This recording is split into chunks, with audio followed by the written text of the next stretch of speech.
Então, essa sessão é um pouco mais teórica, mas eu acho que ela é extremamente importante, por incrível que pareça, do ponto de vista prático, né? A todo momento aí a gente é bombardeado como economistas, com milhares de sugestões de política, tanto na área do gasto quanto na área da taxação, e a gente não sabe muito bem, né, na maior parte das vezes, quais serão os resultados dessas políticas, né? Então, na área de taxação, é toda hora, vamos isentar o imposto de renda até R$5.000, vamos isentar de taxação o produto B, a renda C e assim por diante. E ninguém sabe muito bem, na verdade, o que vai acontecer a partir daquilo que foi proposto. Tá? Então, o objetivo dessa sessão que a gente tem agora é justamente trazer formas de avaliação ex ante de políticas de taxação. Tá? Essa é a ideia da sessão. O que é interessante desses instrumentos, né, que vão ser mostrados por 3 economistas brilhantes, é a capacidade desses modelos de avaliarem os resultados de políticas de taxação que são planejadas, né, portanto, são pensadas anteriormente, mas também esses modelos têm a grande vantagem de poder simular políticas hipotetizadas, né, que a gente pode pensar, né, antes de qualquer pessoa pensar antes da gente, e aí já propor como alguma coisa já avaliada ex ante, fornecendo assim mais substância aí para a discussão. Tá? Então, é um enorme prazer convidar a Rosane, Débora e Ana, e um prazer ainda maior de convidar para comentar o meu ex-aluno, e grande economista também, né, o Braulio Borges. Tá?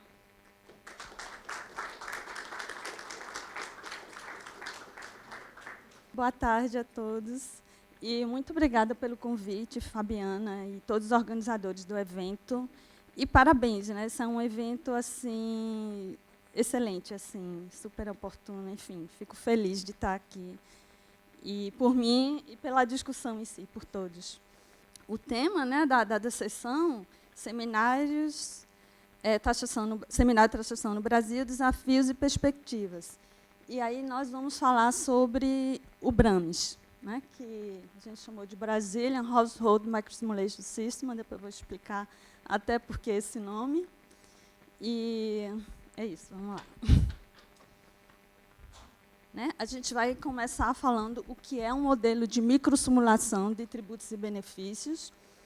Né, é um programa computacional que aplica as regras, a legislação da tributária e dos benefícios sociais para cada indivíduo e família, numa base de dados que seja representativa da população nacional, e calcula para cada indivíduo e família, nessa base de dados, os tributos devidos e os benefícios recebidos. E esses cálculos eles são realizados na ordem legal, de forma que, quando a gente vai simular um imposto de renda, a gente já tem que ter simulado as contribuições previdenciárias, né? Porque no cálculo do imposto de renda tem que entrar a dedução com contribuição previdenciária. Então, o modelo, né, o programa, ele capta a interação entre os diferentes programas governamentais. E qual é a vantagem, né, o diferencial dessa abordagem de microsimulação? Primeiro e acima de tudo, é a capacidade de captar toda a heterogeneidade da população, da forma que ela é captada pelas pesquisas domiciliares, como as realizadas pelo IBGE, por exemplo, PNAD, Contínua, IPOF. E, a partir disso, a gente consegue também replicar, em grande medida, a complexidade das estruturas do sistema, dos benefícios e da tributação. Porque essa diversidade econômica e social, né, sociodemográfica da população também, é que, em grande medida, vai definir como cada indivíduo ou família vai ser afetada pelas políticas públicas, né, e como essas políticas interagem uma com a outra.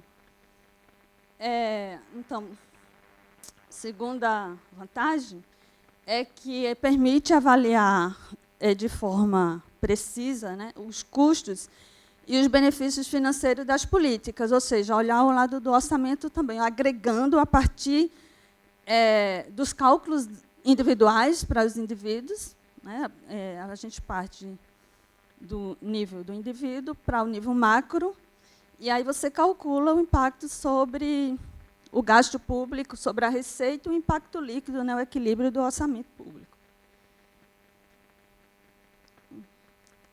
E aí, há uma vantagem, né, também importante dessa abordagem é que permite prever os resultados de reformas, né, realizar experimentos ou, né, contrafactuais, como falou a professora Fabiana, e se a gente reajustar essa tabela do imposto de renda? O que é que ia acontecer em termos distributivos, qual o impacto sobre o orçamento? Então, essa flexibilidade de fazer análise ex ante, a gente também pode simular o passado e o futuro e o presente, é interessante.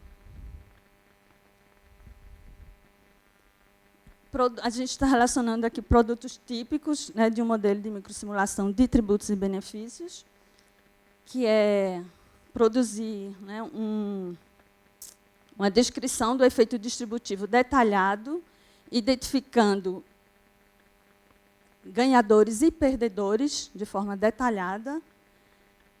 E, inclusive, a gente pode calcular os ganhos e as perdas de cada um, né, e apresentar isso de várias formas, né, classificando assim, fazendo cortes ou por classe de renda ou por qualquer segmento da população, sexo, idade, posição no mercado de trabalho, enfim.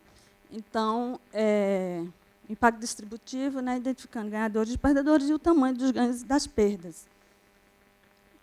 O impacto também, a partir disso, que a gente vai ter a renda disponível das famílias, quer dizer, antes dos tributos e benefícios a gente tem, e depois, então, a partir dessa renda disponível, a gente pode avaliar o impacto sobre os indicadores de desigualdade, de renda e de pobreza qualquer, né, Gini, TEO, enfim, vários indicadores de pobreza.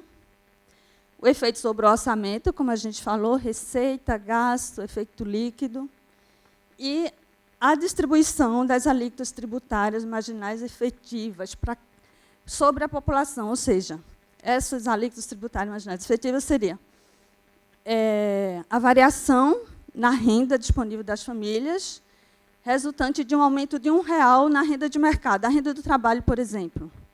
Então, esse tipo de cálculo, apesar de ser um modelo, na grande maioria, não comportamental, embora a gente possa incorporar alguma resposta comportamental aí, mas só o cálculo dessas alíquotas efetivas, elas permite a gente avaliar o impacto do sistema de tributos e benefícios sobre incentivos no mercado de trabalho, sobre a oferta de trabalho.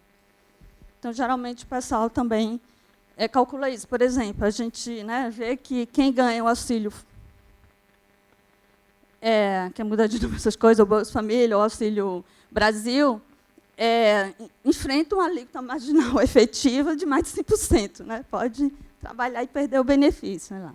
Então, é a alíquota que resulta, depois de pagar imposto, que a renda dele mudar de mercado, pode mudar a elegibilidade para receber um benefício ou o imposto que ele paga. Aqui a gente só selecionou, assim, são exemplos mesmo, né? Por acaso não, tem algum motivo para selecionar isso, mas tem inúmeros modelos internacionais de microsimulação de tributos e benefícios, e, para exemplificar, a gente colocou aqui o Euromod, que é um modelo de microsimulação de tributos e benefícios para todos os membros da União Europeia, um modelo harmonizado, em que eles conseguem fazer comparações entre os países. Originalmente foi desenvolvido por uma equipe na Universidade de Essex, mas hoje está dentro da Comissão Europeia, o centro que desenvolve e mantém o Euromod.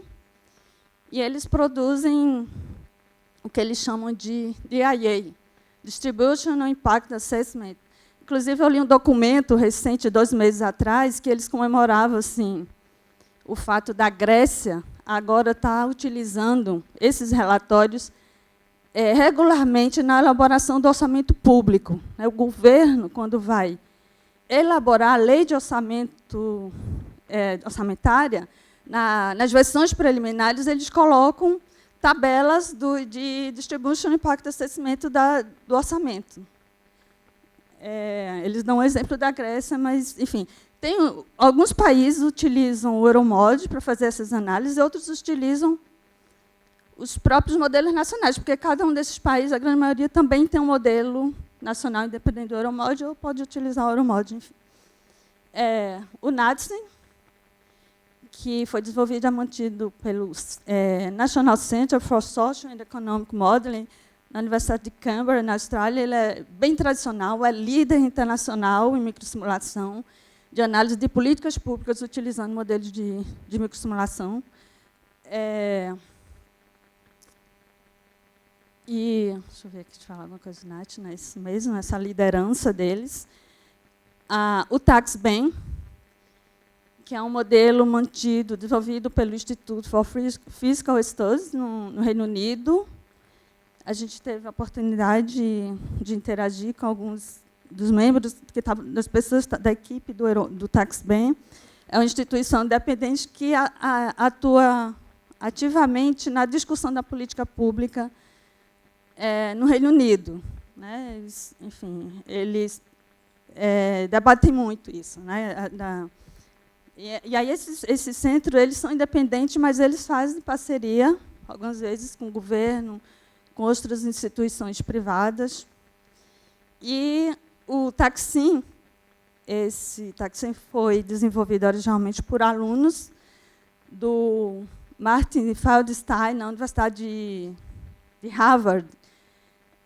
Ele simula o imposto de renda dos Estados Unidos, o federal, estaduais, e ele se tornou tão útil, tão utilizado, que o Feldstein levou ele para o National Bureau for Economic Research, e hoje tem, inclusive, na internet, a última versão do TaxBem, que você pode, enfim, interagir um pouco com o TaxSim. Aí só são alguns exemplos. Né? E deixa eu passar. Eu acho que eu troquei a ordem dos slides. Então, o BRAMS é um modelo de microsimulação de tributos e benefícios sociais. Né? São benefícios monetários que a gente simula, desenvolvido pelo Grupo de Economia do Setor Público do Departamento de Economia.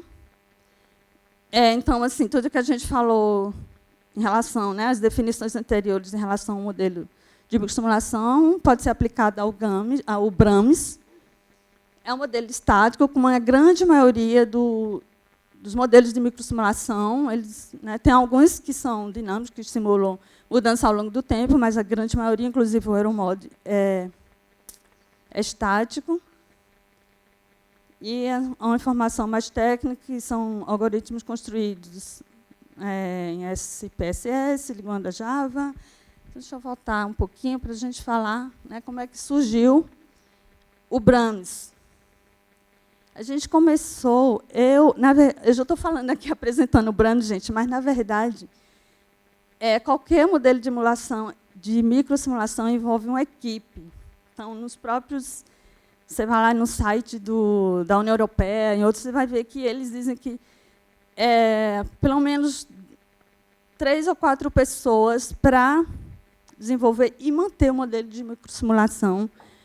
Ele exige bastante tempo, você precisa estar atualizando constantemente à medida que as regras mudam, à medida que as novas bases de dados são lançadas.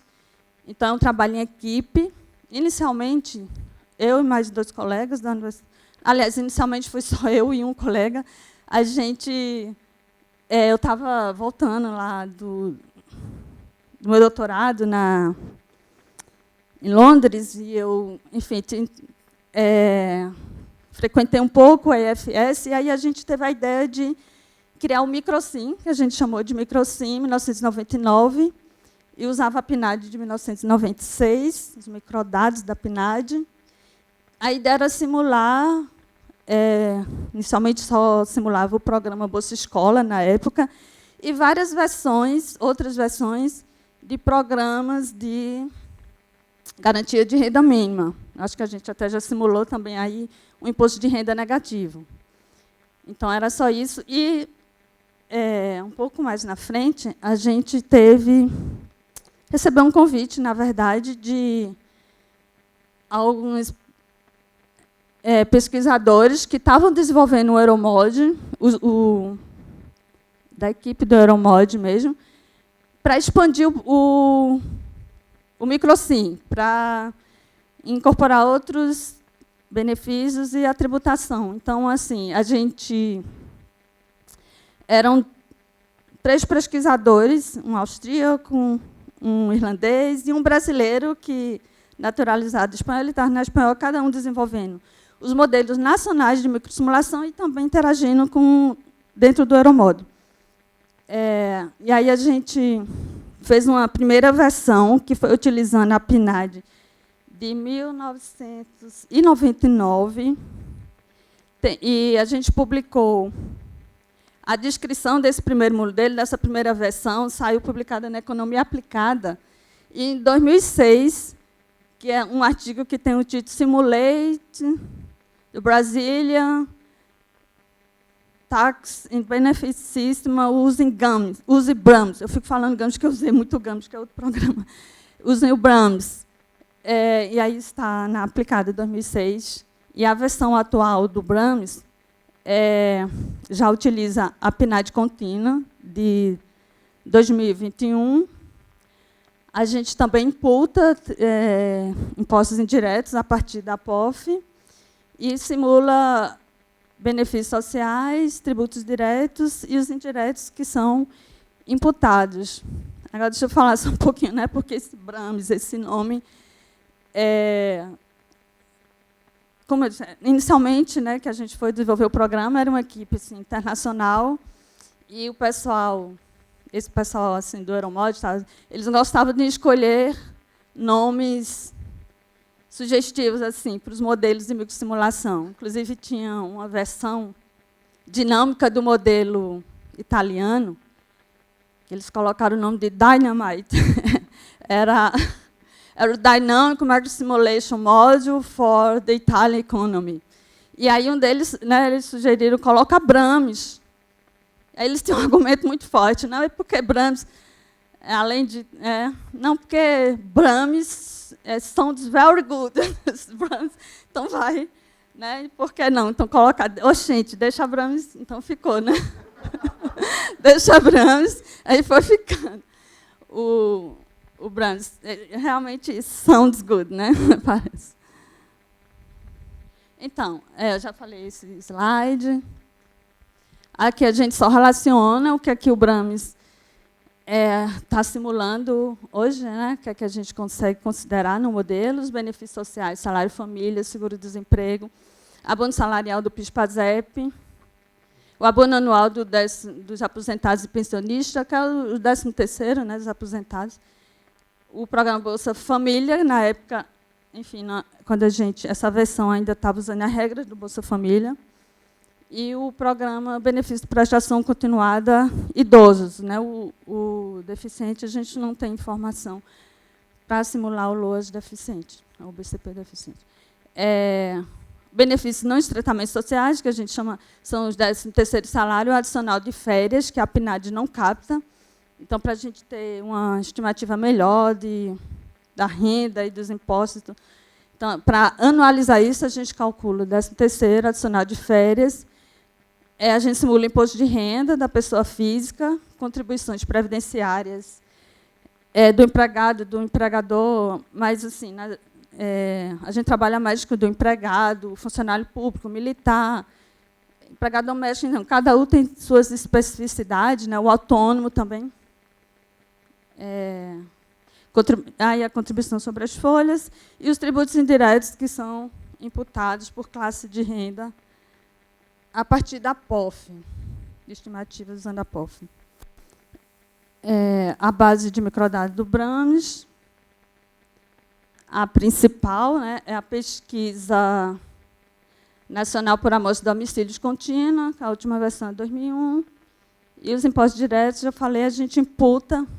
Na verdade, para calcular os impostos diretos, a gente utiliza a matriz de insumo-produto para calcular as alíquotas efetivas, e depois aplica na POF e estima por percentil, e utiliza. Tem outras formas de você imputar, enfim, a gente pode tentar alternativas de fazer a imputação, mas, ultimamente, a gente tem feito por centil, imputa na PNAD, na base de dados do GAMS. O processo de microsimulação ele envolve construção da base de dados, porque você pega a PNAD, mas você só vai selecionar aquelas variáveis que você vai precisar para simular os tributos e os programas sociais, e ver alguma inconsistência, corrigir, aí forma a base de dados do modelo. Codificação da legislação, né, tributária e previdenciária e assistencial que tiver na linguagem de computacional, né, construção dos algoritmos. Tem a fase de validação, em que a gente vai comparar os resultados agregados gerados pelo modelo com dados oficiais, né, pelo Ministério da Previdência, da Cidadania, Receita Federal, enfim. E essa validação ela permite ver em que medida o modelo está fazendo o que a gente quer que ele faça. Tem uma validação também que você pode utilizar uma família típica, pegar um indivíduo específico, que é a validação interna, e ver se ele está calculando certinho, e fazer a validação com dados externos também. Então, a calibração, que você pode usar o dado externo, por exemplo, quando você vai simular o seguro-desemprego, né, a gente não conta quantas parcelas o indivíduo vai receber de seguro-desemprego. Então, o Ministério dado oficial de que a gente utiliza o número médio de parcelas pagas, né, para quem, em geral, né, para a base de dados, de acordo com as estatísticas oficiais. E aí a gente imputa esse número médio de parcelas.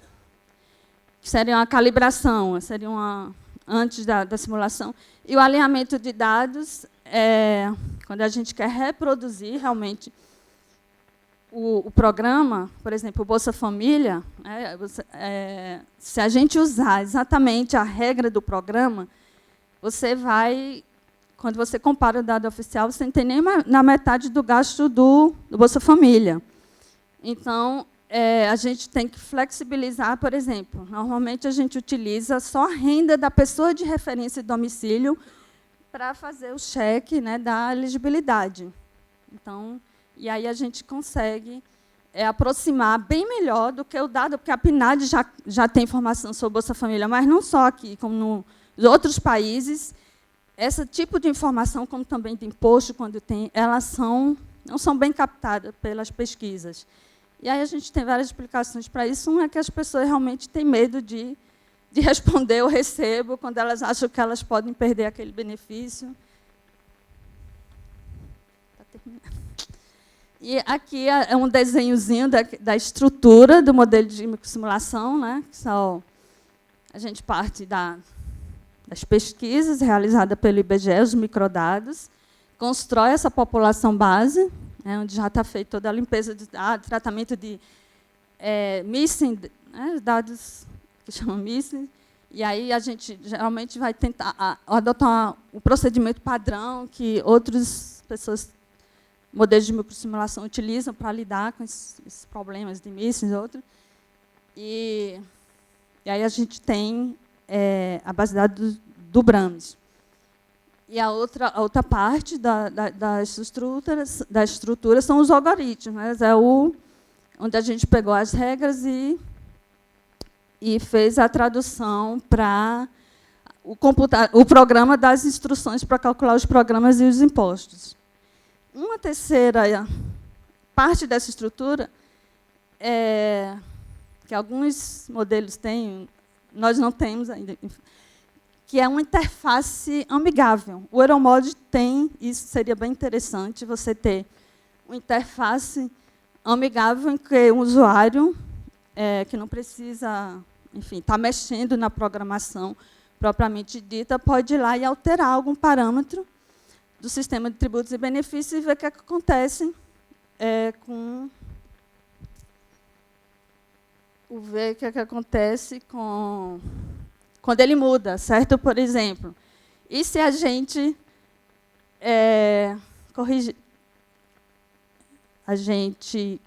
mudasse os intervalos de renda do imposto de renda, né? Fizesse uma atualização do imposto de renda. E a gente fez esse exercício só para ilustrar aqui, se a gente aplicasse a proposta do PL 2140, né? Eu acho que é esse o número do projeto, né? A gente vai aqui no computador e muda lá os intervalos de renda da tabela do imposto de renda, certo? De acordo com a proposta do PL 2140 desse ano, que era colocar como o nível de isenção, não paga imposto quem ganha até 4 salários mínimos, na época era 4.400, o salário mínimo era, em 2021 era 1.100, então a gente simular a primeira faixa, até 4.400 não paga imposto, e as outras faixas a gente como é que se diz? Fez proporcionalmente, de acordo com a proposta, a última faixa fica assim, acima de 7.714. E aí o que a gente obtém, né, de resultado é isso. A gente só simulou isso, né? Isso provocaria, né, de acordo com os dados da PNAD 2021, com o BRAMES, uma redução de receita em torno de 38%, que em 2021 representava 85 bilhões de redução na arrecadação do imposto de renda. E qual o impacto disso sobre desigualdade? E a gente fez o cálculo utilizando o coeficiente de Gini, que é o índice de desigualdade que varia de 0 a 1, né? Quanto mais próximo de 1 maior a desigualdade, e o Gini aumenta, certo? A desigualdade de renda aumenta com essa atualização, vamos dizer assim, não é bem uma atualização, né? Essa mudança na tabela do imposto de renda, certo? A desigualdade, antes da mudança, o Gini seria 0,502, vai para 0,510. Então, uma variação de 0,8, né, pontos percentuais aí, aumento da desigualdade. O imposto de renda se torna mais progressivo? Sim, também, né? Então, a progressividade no imposto de renda aumenta. A gente calculou aí o índice de Kakawani, que é a diferença entre o índice de concentração do imposto e o coeficiente de Gini, da renda pré-imposto. E a progressividade aumenta. Por quê? O que é a progressividade? Ela vai estar relacionada à forma, se o imposto está sendo arrecadado mais dos ricos, né? Depois da reforma, sim, o imposto ele se torna mais progressivo, porque você vai estar isentando quem está mais abaixo na distribuição de renda e vai estar concentrando a arrecadação mais no topo. Então, o imposto de renda do Brasil, que já é um dos mais progressivos do mundo, a gente tem o índice de concentração da arrecadação do imposto de renda. Quer dizer, no Brasil, não vou nem falar em índice de concentração, porque dependendo da forma.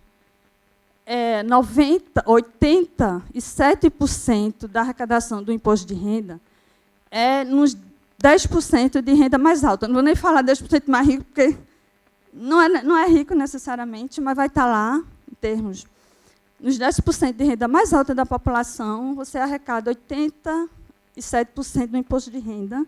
E, depois da reforma, essa concentração aumenta para 95% do imposto de renda seria arrecadada dos 10% mais ricos, né?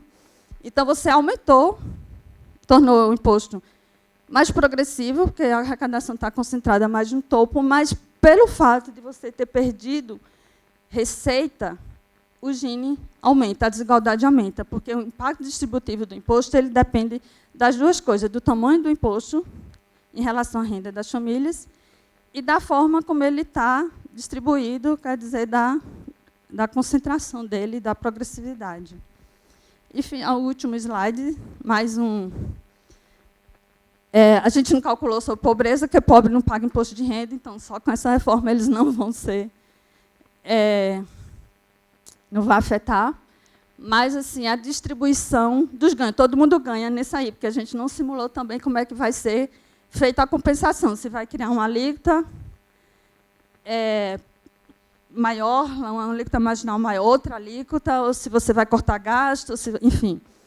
Mas, então, aí né, só tem ganhos, só que a distribuição dos ganhos, aqui está por décimos de renda, vai dos 10% mais pobres, 10% mais ricos, entre aspas. Na verdade, a renda média ali do décimo, hoje, apenas 2021, estava em torno de R$8.000. Então, a renda domiciliar média, então não é rico, mas está os ricos ali também. Dentro do décimo tem uma distribuição bem desigual também, mas o que a gente entende por classe média também vai estar ali, no nono e no décimo, certo? Não está aqui no meio da distribuição. E aí você tem um ganho médio que é de pouco mais de R$4.000 por ano, certo? Com esse projeto de lei, a gente estaria aumentando em torno de, em 2021, R$4.000 a renda dos 10% de renda mais elevada, certo? E tem o nono e o décimo também tem um ganho de 800 e pouco mil, 800 e pouco reais por ano, enfim. E aqui ninguém é afetado. Enfim, seria interessante a gente ver como é que isso vai ser financiado, como eu falei, com outra alíquota lá no topo, ou se a gente vai cortar gasto.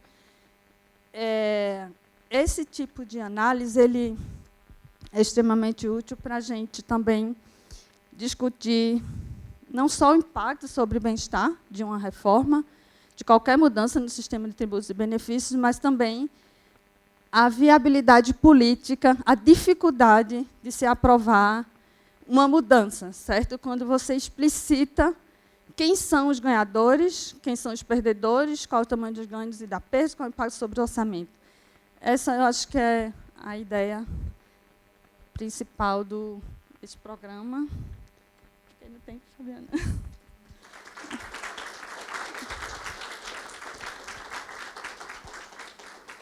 Obrigada. Obrigada, Rosane. Débora, sua vez. Meu Deus.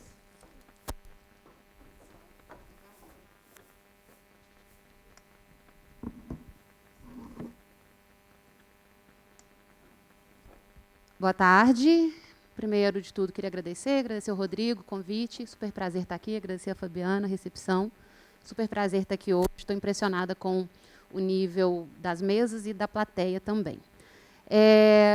O que eu trouxe, né, em termos de modelagem, eu tenho trabalhado já há algum tempo com modelagem de equilíbrio geral computável para análise de impactos de modificações tributárias e benefícios sociais. É uma área que eu venho desenvolvendo, trabalhando e desenvolvendo desde a minha tese de doutorado, a partir dessa modelagem de equilíbrio geral computável. Eu vou tentar, enfim, né, quando até falei com o Rodrigo, falei, nossa, modelagem, fiquem despreocupados, não tem equação aqui, mas vou tentar, né, passar rápido pela modelagem, estou brincando. E o que eu trouxe, na verdade, para apresentar foram alguns aspectos da modelagem de equilíbrio geral computável, e depois eu vou fazer a apresentação de duas aplicações que a gente fez recentemente. Uma da PEC 45 e de mecanismos de devolução de tributos aos mais pobres, e outra que é um capítulo do livro que está sendo lançado hoje, aqui, que foi editado pelo Manuel Pires, que gentilmente me convidou para contribuir, que é uma simulação de modificação da carga tributária no Brasil, no sentido de uma maior participação da tributação da renda versus uma menor participação da tributação do consumo. E aí, basicamente, a gente avalia impactos econômicos e distributivos. Tá? Então, modelagem de EGC, não se preocupem também, não vou falar desse pessoal todo aqui, né, bem jovens, mas o que, basicamente, só coloquei essa figura aí para a gente ver que, né, se a gente fosse traçar uma árvore genealógica do EGC, a gente sai ali dos fisiocratas, passa por Walras, e aí a gente tem duas ramificações distintas, né? A modelagem norte-americana, na verdade, a escola norte-americana, que vai se preocupar mais com provas teóricas, né? E a parte mais aplicada, que tem a grande contribuição do Leontief, com a abordagem de insumo-produto, ou seja, que traz, né, uma aplicação para a teoria do equilíbrio geral de Walras, E, posteriormente, o Johansen, que vai desenvolver o primeiro modelo de AGC para a economia norueguesa. E lá na pontinha tem o Pierre Dickson, que talvez hoje seja o maior expoente da modelagem de AGC.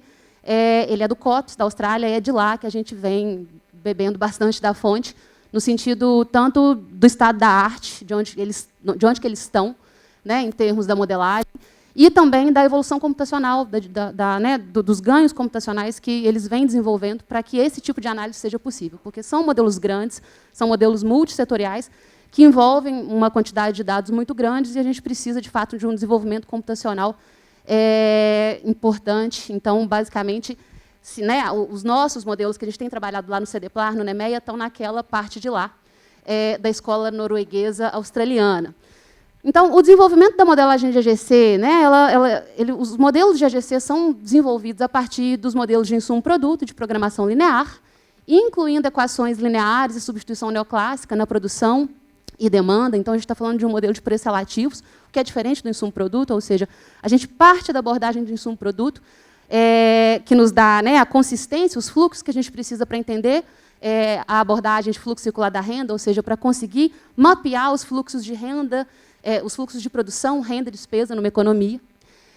Mas, nesse caso, a gente impõe comportamento para alguns agentes, e a gente está falando de um modelo de preços relativos, ou seja, no modelo de insumo-produto, a gente tem oferta infinitamente elástica de fatores, no modelo de equilíbrio geral computável, não. Então, é um modelo bastante adequado para avaliar impactos de realocação na economia. Tá? Se eu fosse colocar numa caixinha, a gente está na classe de modelos aplicados de planejamento multissetoriais.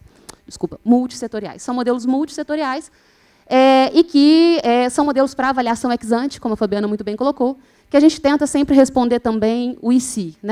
E se determinado choque acontecer na economia, e se determinada política for adotada, o que acontece?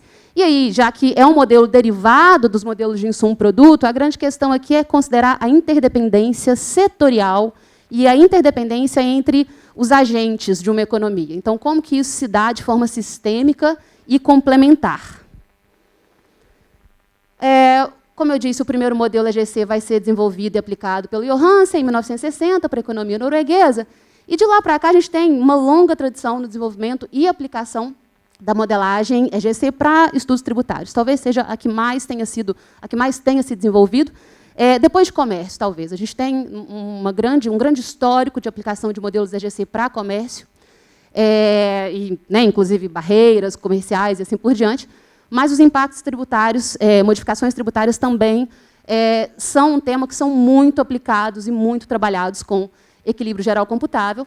Se a gente fosse avaliar o estado da arte, o que eu posso trazer que está no estado da arte da modelagem hoje, em termos de tema? Comércio internacional e heterogeneidade de firmas, já tem modelos que trabalham com firmas heterogêneas. Tá? Não é o caso dos modelos que eu vou apresentar aqui, mas tem modelos, por exemplo, trabalhando com modelo de Mellitz. Tá? Energia, meio ambiente, emissões, precificação de carbono, têm sido temas muito recorrentes na modelagem AGC. Desmatamento e uso da terra, dinâmica intertemporal de decisões das famílias e investimento. Integração de modelos. IBS eu já expliquei, reforma da tributação do consumo. O IBSP, o que a gente tem de custo da política, então? Ela vai ter um escalonamento de valores a serem devolvidos conforme a renda per capita da família. Então, famílias que ganham até R$ 178,00 receberiam o teto, ou seja, os R$ 13,22 por pessoa da família. Famílias com renda entre 178 e 0,5 salários mínimos receberiam um valor mais baixo, que estava no outro slide, ou seja, 70% do valor, e famílias com acima de 0,5 salários mínimos vão receber 30% do valor. O custo dessa política é estimado em 10 bilhões, em termos da devolução, isso anual. Tá? Pode passar, Fabiana, por favor. Quando a gente vai fazer a distribuição disso no modelo, a gente teve que ir para o CadÚnico, avaliar onde estão essas famílias, em termos de classe de renda, pegar os dados, e aí a gente conseguiu distribuir isso entre os dados, as classes de renda do modelo, Então, a gente consegue observar que grande parte da devolução, ou seja, de 9,79 bilhões anuais, 8,35 bilhões está na primeira classe de renda, de 0 a 1 salários mínimos. Então, o Fernando Gaidia, quando eu apresentei isso daqui, falou, é uma política para pobre. Eu falei, é política para pobre mesmo. Né? Esse é o objetivo dessa política, não é um objetivo de substituir nenhum tipo de programa de transferência de renda. Tá? Pode passar, Fabiano, por favor. O IBS compensação já é bem mais ousado, né? Ele tem um custo de 45,9 bilhões. Exatamente por quê? Porque a devolução aqui, né, esse exercício mais teórico, a gente vai dar uma devolução para as 3 primeiras classes de renda já compatibilizadas, tá? Então a gente compatibilizou os DCIs aqui, então a terceira classe ele não pega todo mundo, tá? E aí a gente tem que a devolução né, projetada para ser suficiente para equalizar a alíquota efetiva das 3 primeiras classes à alíquota efetiva nacional, de 12%, custa 45,9 bilhões ao ano. A grande maior parte está ali na primeira classe. Não, desculpa. Essa política ela é mais distribuída, exatamente porque você tem mais gente na segunda classe do que na primeira. Então, ela tem um custo mais distribuído. Ela não é tão focalizada na primeira classe. Pode passar. Resultados macroeconômicos. Pode passar um montão aí, Fabiana, que eu coloquei uns negocinhos aí, enfim, agora pode. PIB. Está voltando. Resultados macroeconômicos tem que ser rápido, porque meu tempo está estourado. Só o IBS, só a PEC 45, em termos, né, desse efeito de realocação dos tributos, ela teria capacidade de gerar um desvio no PIB de 4,14% no longo prazo, tá? Ou seja, né, após toda a realocação e ajuste de preço. Grande parte desse efeito de 4,14% no PIB, de ganho de eficiência, ele é advindo do aumento do investimento, tá? Então, é o agregado que mais responde. Esse efeito é basicamente uma resposta à redução de custos que a reforma geraria. Então, é uma reforma que tem a capacidade de gerar uma redução de custos muito importante, de custo dos insumos e de custo do investimento. E aí a gente avalia os outros agregados, a gente tem, né, impactos positivos nas exportações, que é também um agregado que se destaca, no emprego. O deflator do PIB ele tem uma redução, por conta, ou seja, os índices de preços, né, o que a gente observa é uma redução por conta desse efeito sobre o custo dos insumos. Você está eliminando a cumulatividade da economia. Né? E a alíquota necessária no modelo para que essa reforma seja fiscalmente neutra é de 24,19%. Então, a nossa alíquota estimada é de 24,19%, próxima, né, do pessoal que estimou uma alíquota de 25%, 26%, 25%, aqui considerando os impostos seletivos. Tá? E aí, né, lembrando que a gente está considerando uma série de realocações aqui, ou seja, de comportamento. O que eu vou destacar com IBSP e IBS compensação? O efeito no PIB, pode passar mais. O efeito no PIB é menor, obviamente, a gente perde um pouquinho de eficiência quando a gente devolve parte dos tributos, tá, para as famílias mais pobres. Por quê? Porque é uma política fiscalmente neutra. Para você devolver parte dos tributos para mais pobres, você tem que ter uma alíquota maior. Então, a gente projeta, né, a alíquota necessária para conseguir fazer essa devolução. Tá? Então, a gente perde um pouquinho de eficiência, mas vocês podem perceber que é pouco. Né? Então, a gente tem ali uma perda de eficiência relativamente pequena quando a gente devolve no IBSP. Quando a gente vai para o IBS compensação, a perda de eficiência é um pouquinho maior. Ainda assim, é um efeito bastante proeminente, né, em termos de desvio positivo no PIB. Basicamente, os demais agregados vão seguir né, os efeitos da reforma sem a devolução. Só destaco no IBS compensação que você tem uma alíquota maior, o índice de preço sobe. Porque você tem uma alíquota maior e você tem um choque maior de demanda, um choque maior de consumo. Tá? Atividade setorial, impactos, né, da atividade setorial. Indústria seria o setor mais beneficiado em termos de nível de atividade.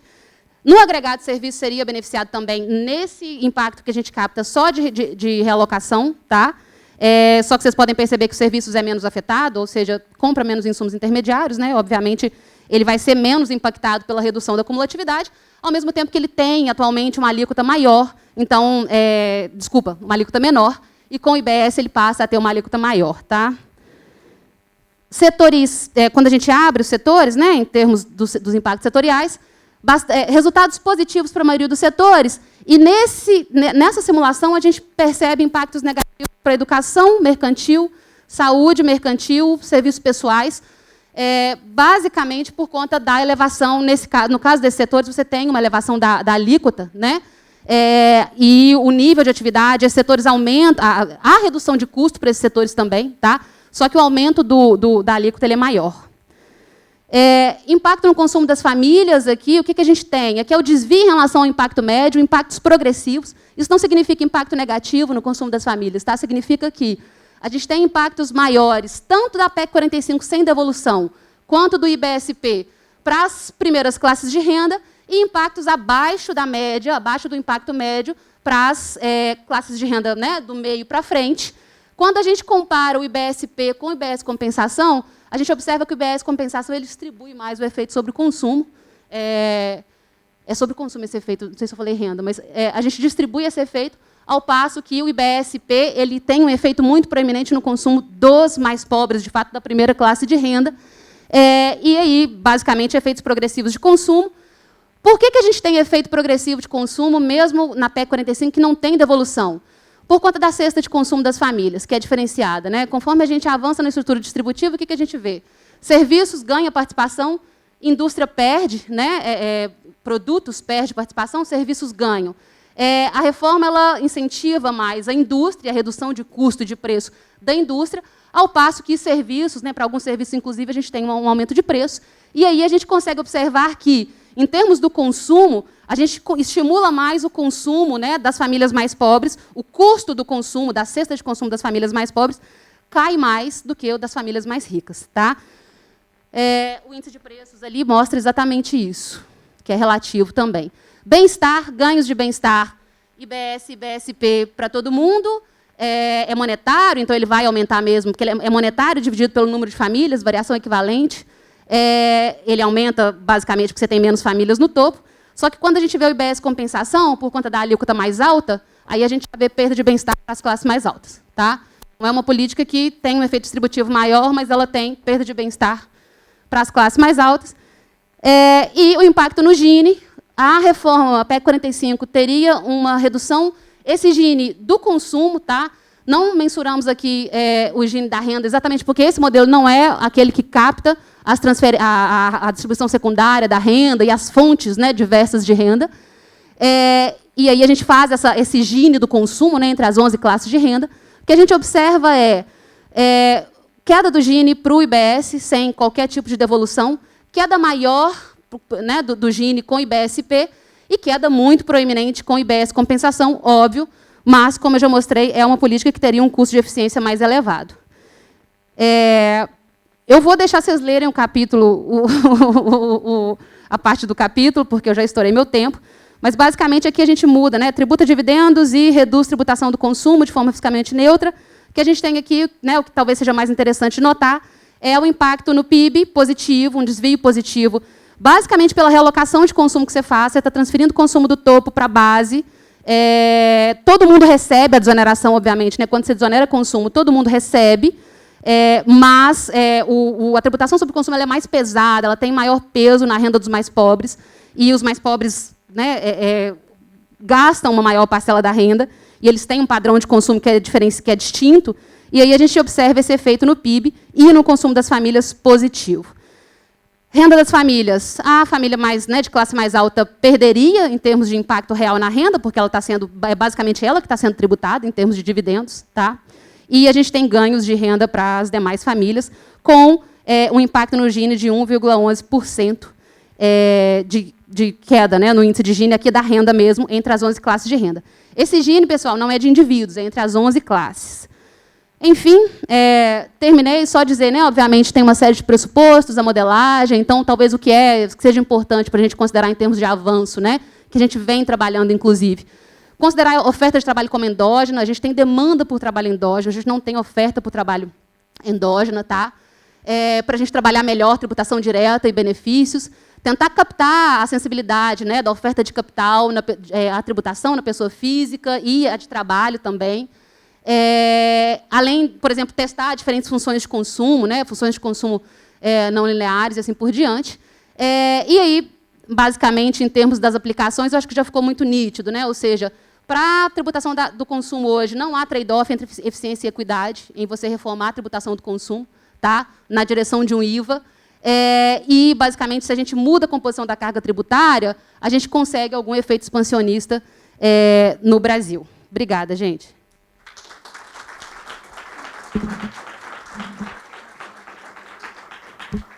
Então, oi, gente, boa tarde. Em primeiro lugar, claro que o evento é incrível, estou muito feliz de estar aqui mostrando esse projeto que é da casa, né, justamente do pessoal que organizou o evento, inclusive. Então, muito honrada, feliz com o convite, feliz de estar aqui compartilhando isso com vocês. Então, o nosso modelo, eu vou apresentar o nosso modelo de microsimulação de impostos e benefícios para o Brasil. E a gente está desenvolvendo esse modelo aqui na FEA faz alguns meses, mas ainda é um projeto em andamento, só que ele envolveu uma parceria do Lab Público com o MAD, então, como a professora Rosane já mencionou, esse tipo de modelo envolve uma equipe, então tem muita gente envolvida trabalhando, então eu coloquei o nome de todo mundo aqui, claro. Então, tem o João, o Zé, que estão ajudando, e a gente conta com a supervisão muito generosa e a ajuda muito generosa dos professores Pedro Forquisato, Luiz Meloni e a Fabiana, que inclusive está aqui, além do Matias, do Rodrigo Araí e do Fernando Gagger também. Então, é bastante gente, a gente está avançando bem, a gente acha. Então, como eu comentei, o modelo ainda está em andamento, a gente ainda está coletando resultados, a gente ainda está fazendo algumas análises, verificando. Então, eu vou apresentar um pouco de onde a gente está e dar um pouco de contexto, um pouco de motivação de por que a gente resolveu fazer isso, né, de alguma forma. Então, eu vou falar um pouco do que é o Brasmod, qual que é o objetivo desse modelo, falar um pouquinho da plataforma do Euromod, que a gente está usando como base. Então, aí eu estou muito grata que a apresentação da professora Rosane veio antes, que ela já falou várias coisas sobre, então vocês já estão muito familiarizados com isso agora. Falar um pouquinho de qual foram nossas escolhas até agora, de qual que é a nossa estrutura atual, o que a gente vai fazer nos próximos passos. E eu vou dar 2 exemplos rápidos de como que a gente pode operacionalizar algumas mudanças de política, obter alguns resultados usando essa plataforma e usando o nosso modelo. Então, aí depois a gente comenta nisso. Então, falando sobre nomes, o nome do modelo, basicamente, é o padrão para os modelos que adaptam o Euromod. Então, o modelo do México chama MaxMod. Então, a gente não teve muita escolha criativa nesse caso. É mais óbvio nesse caso, mas também envolveu isso. E o objetivo aqui desse modelo específico é que seja esse modelo de acesso aberto, com a intenção de democratizar o uso desse tipo de ferramenta de microsimulação para avaliação de política pública. Então, um modelo, a ideia é que ele seja simples, seja aberto, que qualquer pessoa consiga, assim, as pessoas um pouco mais familiarizadas, mas não precisa ser pesquisador em economia, para conseguir entender um pouco e usar um pouco desse tipo de ferramenta. Essa que é a intenção. Esse tipo de modelo, em resumo, ele parte de microdados e, a partir disso, vai calcular os impostos, as contribuições sociais e distribuir os benefícios com relação pelos indivíduos, pelas famílias, em função dos rendimentos, das características demográficas. Então, por isso que esse tipo de modelo ele é muito útil para a gente fazer alterações de política. Pode ser alterações de políticas reais ou hipotéticas, imaginar alguma coisa que a gente poderia fazer que vão alterar os impostos, as contribuições, os benefícios. Então, é bastante útil para a gente imaginar, fazer novos designs de política, novos tipos de distribuição. Então, isso é uma forma muito útil da gente usar esse tipo de modelo, né? E tanto é que esse tipo de análise é muito usada por instituições governamentais e acadêmicas, principalmente nos países desenvolvidos, né? Como a professora Rosane comentou, na União Europeia é uma coisa comum dos países todos usarem as análises do Euromod, se recorrerem a isso. Vários países têm, às vezes, a sua versão, que é um pouco mais completa, uma versão mais simples. E eles recorrem a isso para justamente estudar a política que eles estão querendo mudar, que eles estão querendo implementar, antes, de fato, da implementação. Justamente para ter algum tipo de planejamento, para poder explorar possibilidades, explorar os possíveis resultados que aquela política teria. Então, por isso que é muito útil esse tipo de ferramenta. E no caso, como eu comentei, isso é muito usado nesses países desenvolvidos, principalmente não é tão usado ainda em países em desenvolvimento. Nos últimos 10 anos, a gente teve um pouco mais de um avanço, tem vários novos países usando esse tipo de modelo, criando esse tipo de adaptação, mas ainda não é uma coisa comum.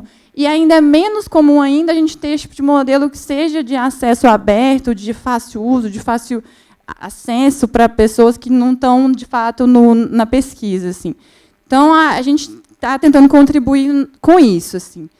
E Outro motivo importante é que a gente tem essas discussões de políticas, de reformas, de benefícios no Congresso, em Brasília, em todo lugar, sobre novas políticas, mas muitas vezes essa discussão ela não vem aliada a uma discussão que vai falar do impacto fiscal junto com o impacto distributivo da política.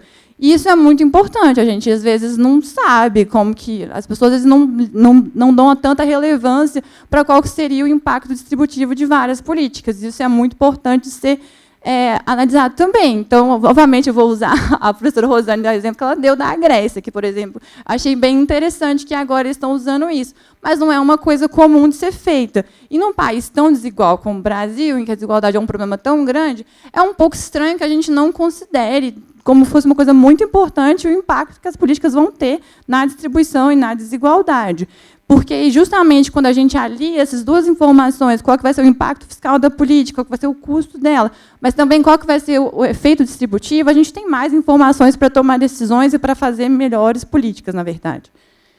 Então, e, além disso, pensando que a gente está num contexto super complicado, de que a pandemia foi muito absurda, tipo, de criar novos contextos, novas dificuldades ainda por cima, é muito importante que, principalmente no Brasil, a gente pense um pouco mais quais são esses papéis das políticas sociais e da tributação na redução da desigualdade, da pobreza, principalmente no contexto que a gente está vivendo. Então, a gente tem que, por exemplo, a extrema pobreza melhorou bastante em 2020 por conta das transferências, mas o patamar já piorou bastante nos últimos anos.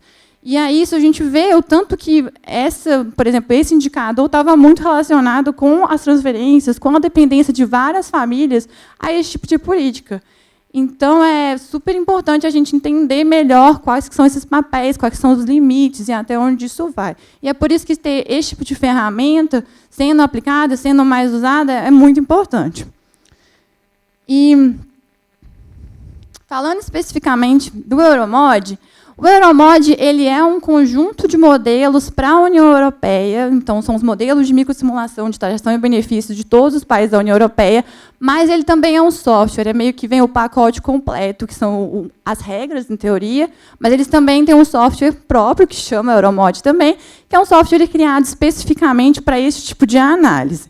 E é isso que a gente está usando aqui. A gente está adaptando, a gente está usando todo o formato deles, as regras e tudo mais, para adaptar para o Brasil. Essa foi a nossa escolha.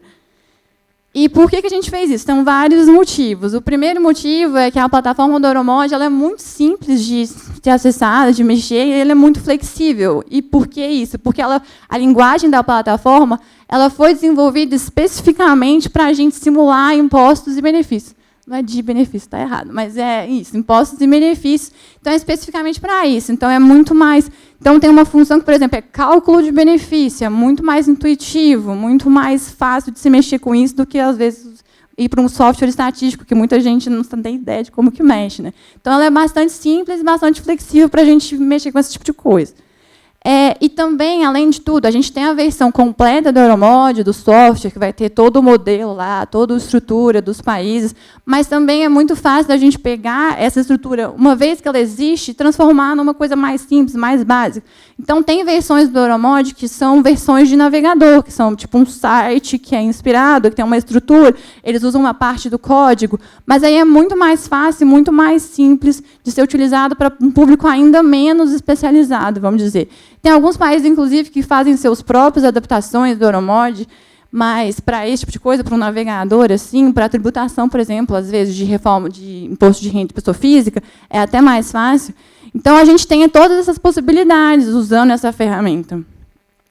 Além disso, como são vários países, a intenção inicial do modelo é que tinha dos países da União Europeia, eles têm uma linguagem harmonizada, então o modelo em si todos os benefícios eles têm um padrão que é harmônico, que conversa entre si, e tem um conjunto de convenções para que qualquer pessoa que for querer fazer o seu próprio modelo, qualquer país siga isso para que seja tudo imediatamente comparável.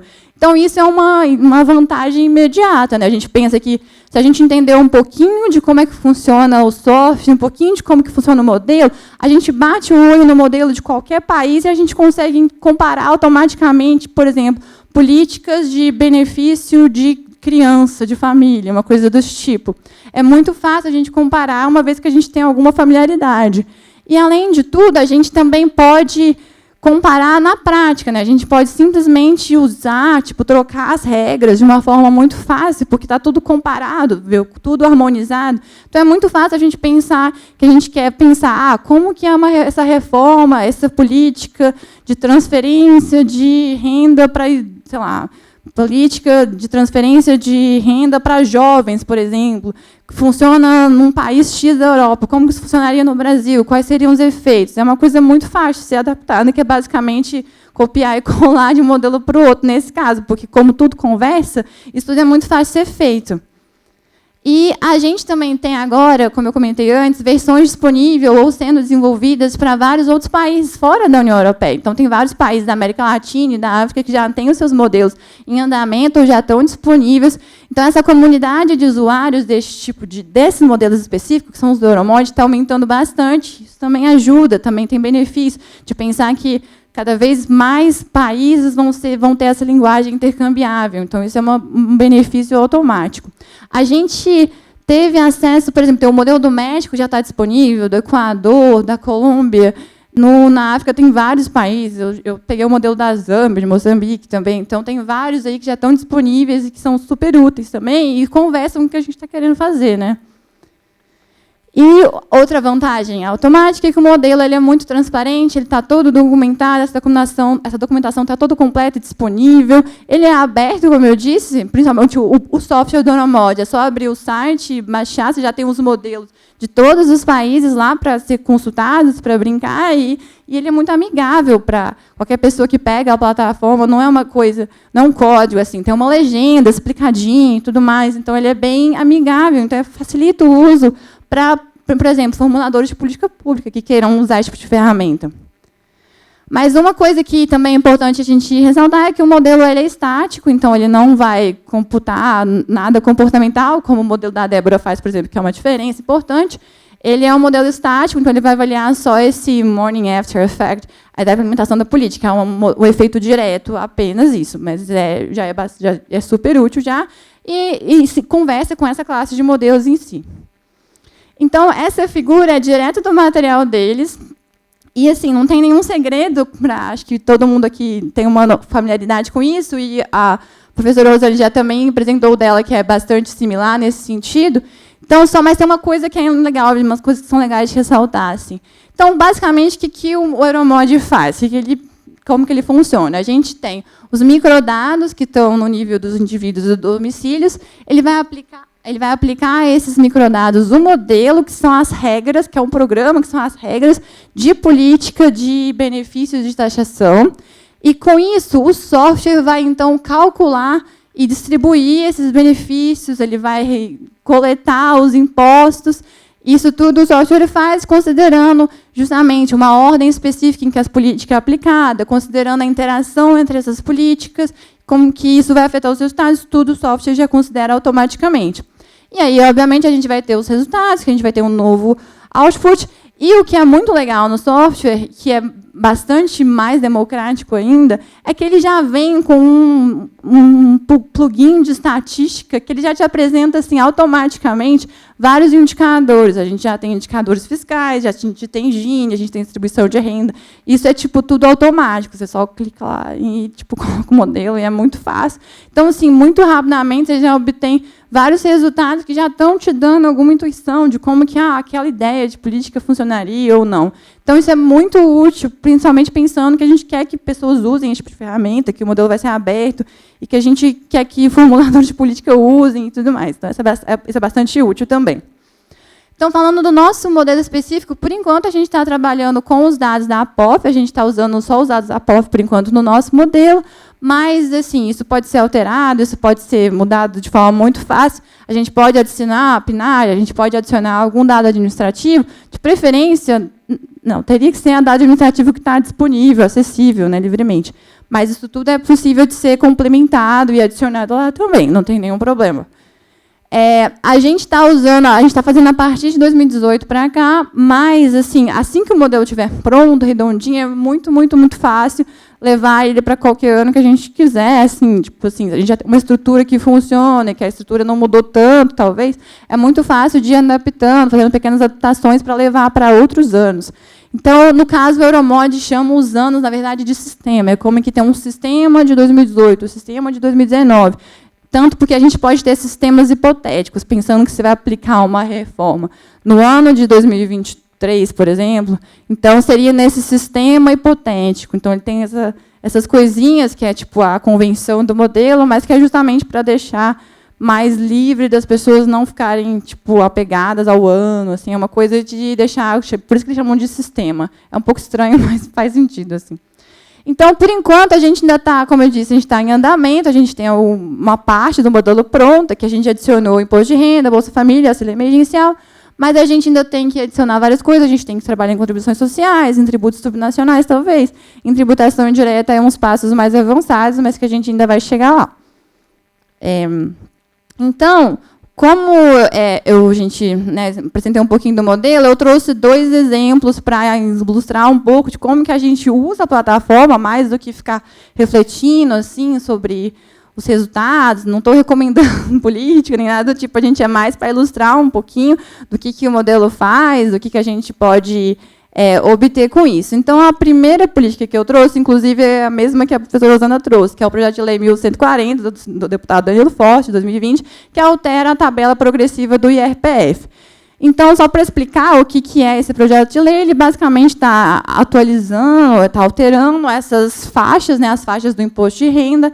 Então, para que a faixa de isenção aumentar de 1.900 e pouquinho para 5.200. E aí ele altera as outras faixas também correspondentemente. Então, só para falar, então, como que a gente faria isso no Brasmod? Então, esse é um print de uma parte do modelo, que é um modelo maior, mas só para já dar uma ilustração de como que seria fácil mexer. Então, na última coluna aqui, a gente tem uma legenda. Isso é muito útil, isso é super importante. Porque uma pessoa que abre o modelo, pega o Euromod e abre o nosso modelo, ela pode ir imediatamente olhando para a legenda para saber onde alterar. Então, no caso, a gente tem aqui a tabela progressiva do IRPF. Então, a gente já sabe exatamente o que a gente tem que fazer para mudar. Então, nesse caso, para a gente simular essa política, que é só uma alteração de faixa, é muito fácil. A gente só iria lá e alteraria tipo, as faixas de renda, de fato, copiando o sistema, fazendo uma outra coluna. Mas, assim, isso é uma coisa super intuitiva e super fácil de fazer, e que muita gente, que não precisa ser um pesquisador super qualificado assim, para conseguir fazer alguma coisa desse tipo, fazer uma reforma simples, e já considerar o efeito dessa política de forma muito rápida. E aí, como eu disse, o programa, a gente coloca a alteração que a gente quer, então o software roda e ele distribui os benefícios, ele coleta os impostos, e aí ele tem essa parte de estatística que já dá vários resultados para a gente. Então, a gente tem o resultado do Gini automático, automaticamente a gente já tem como que o Gini mudaria com essa reforma. Então, no nosso caso, o nosso Gini original é um pouquinho maior do que o da professora Rosane, principalmente porque a gente está usando outra base de dados. Mas a gente vê que, considerando essa coluna aqui, que é a do Gini original pós-tributação, comparando com o da reforma, a gente vai ter uma diferença no Gini, que é inclusive de 0,008, que é exatamente a diferença que a professora Rosane achou também, só que, no nosso caso, o percentual vai ser um pouquinho menor, Mas, assim, a gente acha, então, que tipo, esse tipo de mudança, esse tipo de alteração na tabela progressiva, por exemplo, geraria um aumento do índice de Gini. Então, isso já dá uma informação importante para a gente pensar sobre essa política, essas alterações e tudo mais. Mas a gente também teria vários outros dados que a gente consegue obter a partir daí. E, além disso, eu também trouxe um outro exemplo, que seria como a gente implementaria uma nova política. Então, uma pessoa que pegou um modelo e tal, mas não quer reformar uma política, ele quer implementar uma nova política. Então, aí é claro que nesse caso talvez envolve um pouquinho mais de ter lido, ter olhado um pouquinho mais, brincado um pouquinho mais com o software, mas ainda assim é muito fácil, porque as funções que o software usa são muito intuitivas. Então, eu trouxe essa ideia de uma política de renda básica, que seria uma política muito, muito simples, porque ela não tem muitos critérios de elegibilidade, né? Então, aqui, o único critério de elegibilidade que a gente está adicionando é a idade, então seria uma renda básica para maiores de 18 anos. A gente pegou esse valor de R$ 70 mensais desse trabalho, desse ETD, do DPEA, na verdade, né? Que é tipo o máximo que eles usam quando é um benefício universal. E a gente implementou isso no nosso modelo. Então, para fazer isso, é uma função simples em que a gente tem que adicionar uma coisa, que é a função de elegibilidade, em que tem, inclusive, na legenda lá, e a gente adiciona quanto que a gente seria o benefício. Então, fazendo isso de forma muito rápida, com uma função, uma forma muito fácil, a gente já consegue ter alguns resultados iniciais de que uma política desse tipo daria. E, no caso aqui, com as políticas de renda básica, em geral, estão geralmente preocupados com pobreza, né? E aí, como a gente vê aqui, tipo assim, a gente já tem o próprio software, como eu disse, já te dá esses resultados de pobreza. Então, a gente tem, por exemplo, a tabelinha de... Opa, deu uma coisa, mas acho que voltou, né? De indicadores de pobreza. Então, a gente vê que, por exemplo, essa política de renda universal, entre aspas, porque são próprios adultos, de R$ 70 por mês por pessoa, geraria uma diminuição desse risco de pobreza, que é um indicador específico que eles calculam, para todas essas populações consideradas, as crianças, as pessoas que estão em idade, os jovens, né, a PI e tudo mais, os mais velhos. Então, a gente já acha automaticamente que, ok, essa política está, né, dando um resultado, uma diferença de pontos percentuais nesse indicador de pobreza. Então, é uma coisa muito útil, que ajuda bastante a gente pensar sobre esse tipo de política, né? Então, era só isso. Eu vou finalizar agora só comentando umas coisas de que esse projeto, como eu quis passar, eu espero que tenha ficado claro que a gente tem essa intenção de não apenas fornecer as informações que sejam claras, públicas e abertas sobre o nosso sistema tributário, sobre as nossas políticas brasileiras, e a nossa intenção é justamente facilitar essa simulação de efeitos de políticas alternativas que possam aumentar o bem-estar social, né? A gente espera que isso contribua de fato. E a gente, como eu disse, o modelo está em andamento, mas ele vai estar disponível em breve, a gente espera, e a gente espera que isso beneficie tanto os acadêmicos que talvez trabalhem com isso, que queiram uma ferramenta mais fácil para, por exemplo, talvez lidar com esse tipo de modelo, esse tipo de mudanças, tipo no modelo estático, mas também os formuladores de políticas, as pessoas que talvez são um público menos especializado, mas que também trabalham com política pública, que também têm interesse nesse tipo. E é justamente para a gente pensar coletivamente, em conjunto, esse tipo de efeitos, esse tipo de política. Então, por isso que a gente tem tanto essa ênfase, esse interesse de deixar que o modelo seja aberto, que o modelo seja democrático, justamente para que mais pessoas estejam pensando juntos sobre os efeitos na desigualdade, por exemplo, que é uma coisa que a gente acha que pode ser óbvia, mas que não é, que as pessoas não fazem, né? Então, essa que é muito a intenção e o que a gente espera que a gente possa contribuir de fato. Como eu disse, o modelo está em andamento, nosso status atual, a gente está validando os resultados das políticas que a gente já tem, a gente está criando a documentação automaticamente, simultaneamente, e os nossos próximos passos seriam, de fato, adicionar esses outros impostos e benefícios também, mexer e aumentando o modelo, trazendo mais coisas, deixando ele mais completo. E, além disso, a gente também tem esse outro objetivo, que é também de criar uma versão que seja ainda mais simplificada, como eu disse, para o Erasmod, por exemplo, para o navegador, uma versão que eles chamam de Lite, né, do Euromod, assim. E a gente tem essa intenção também de fazer isso para o Erasmod, deixar, então, criar uma nova ferramenta que seja uma ferramenta complementar, na vez, que seja mais simples também. Então, era isso. Obrigada, gente. E o seminário está ótimo. Parabéns para todo mundo.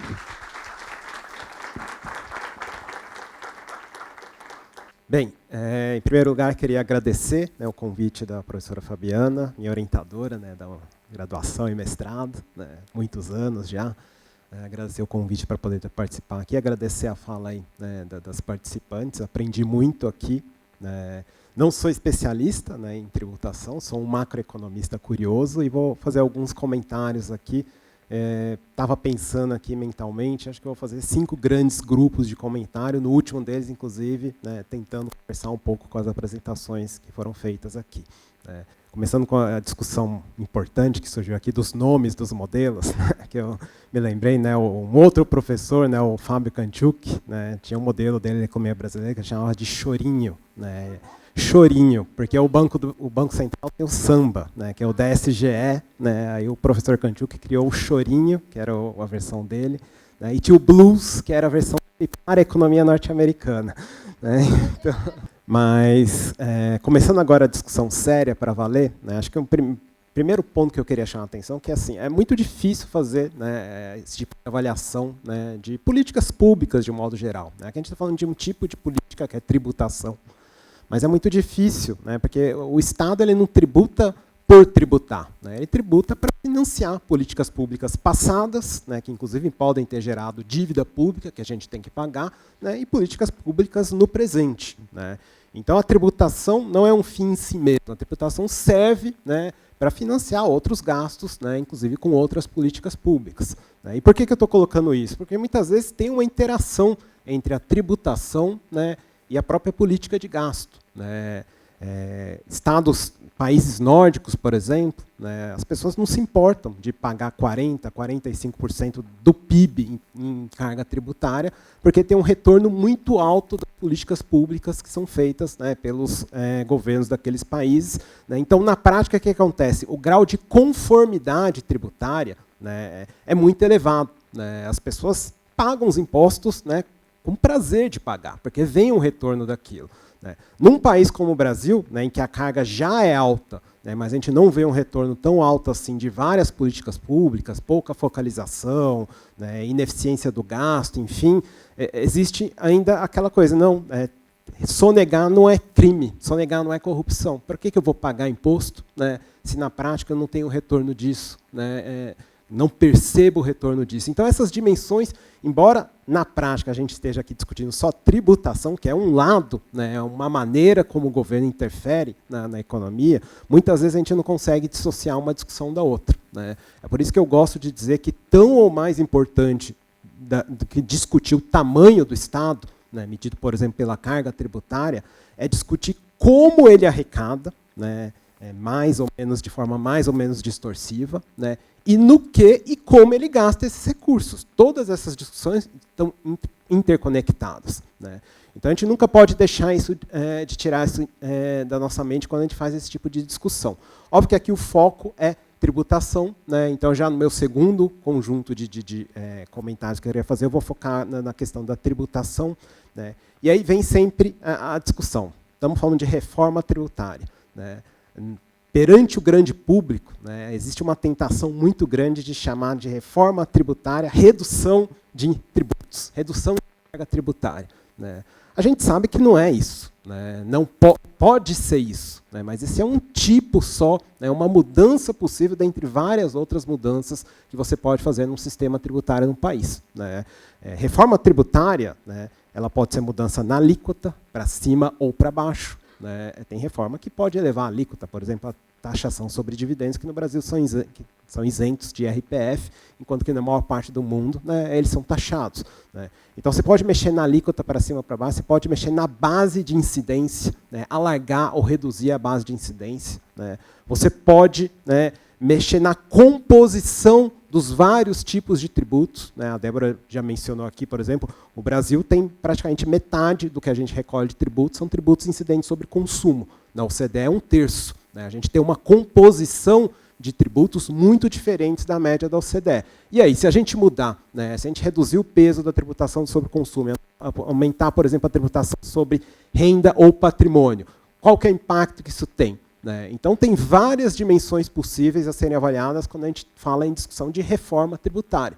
Não é só reduzir a carga tributária. Né? E a gente tem que levar ainda em consideração algumas condições que eu gosto de chamar condições de contorno. Né? Reduzir a carga tributária, quem não gostaria, né, de ter a sua carga tributária reduzida, seja sobre a renda, sobre o consumo, enfim. Né?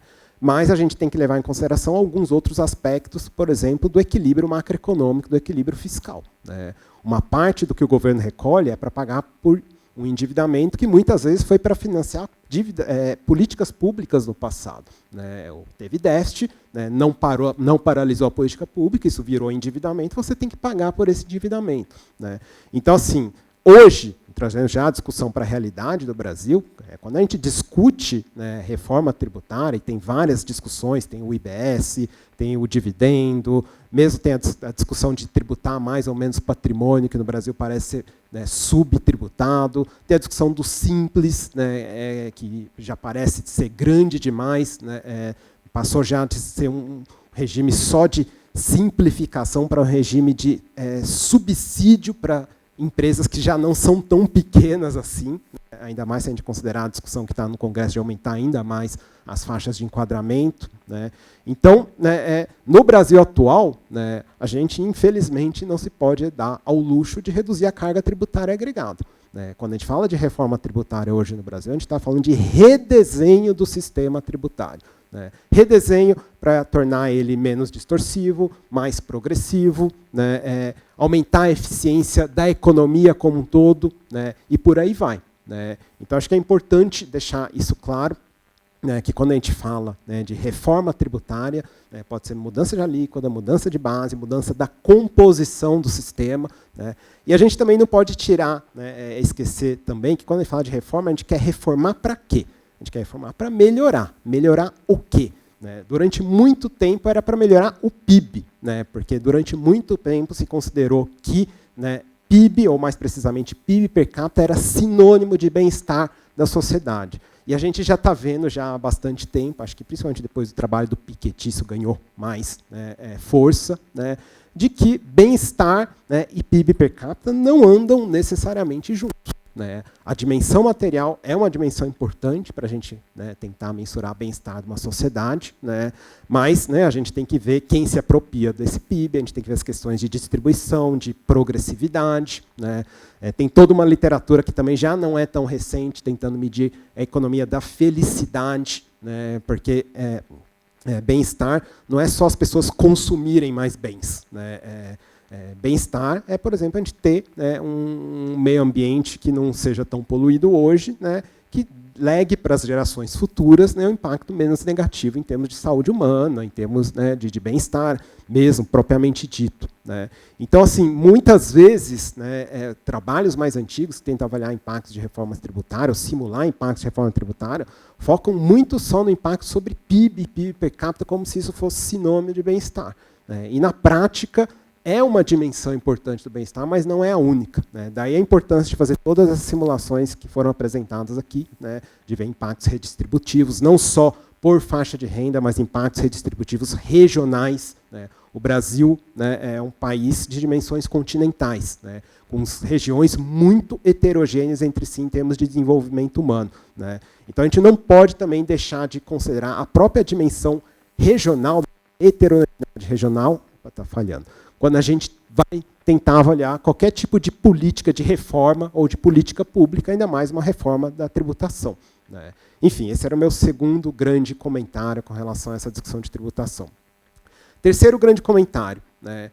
Como que a gente tenta simular esses impactos? Tem duas grandes abordagens. Né? O que foi apresentado aqui se insere mais naquela abordagem que eu considero que são construir economias artificiais, né? Tentar simular a economia, né, com modelos de equilíbrio geral computável, ou modelos de microsimulação, obviamente que calibrando com parâmetros da realidade baseados em POF, PNAD contínua e por aí vai, para você simular, né, às vezes com algumas reações comportamentais dos agentes, algumas vezes não, para você tentar simular, né, o impacto de reformas, né, de mudança nas regras do jogo tributárias, no caso, que é o que a gente está discutindo aqui. Né. Esses modelos, né, são válidos, são modelos importantes, são modelos que dão muitos subsídios, principalmente dessas questões redistributivas, né, mas são modelos, em geral, modelos mais estáticos, né, modelos que não olham um pouco da dinâmica de transição, inclusive até para o novo equilíbrio. Né, não necessariamente essa dinâmica de transição é uma dinâmica linear, tranquila. Né, então, surge aí um outro tipo de trabalho. Um trabalho, trabalhos mais empíricos, né, mais econométricos mesmo, de olhar para episódios de reformas tributárias feitos pelos países no passado, né, para estimar econometricamente, né, qual foi o impacto que isso teve em várias dimensões, né. Então, esse segundo tipo de trabalho, um trabalho mais empírico, mais econométrico, de tentar avaliar, né, reformas, é um trabalho que, por exemplo, nos diz que hoje um imposto sobre grandes fortunas, né, que é muito defendido pelo pessoal mais à esquerda, enfim, é um imposto pouco efetivo, né. Esses trabalhos mais empíricos mostram que o que a gente chama de semi-elasticidade, né, da mudança da alíquota, quando você cria um imposto sobre grande fortuna, ela é muito alta. O que significa dizer na prática, né? Você aumenta um pouquinho, né, a tributação sobre uma grande fortuna, sei lá, quem tem um patrimônio financeiro de mais de 1 milhão, 2 milhões de reais, né, o que a pessoa faz num segundo momento, né?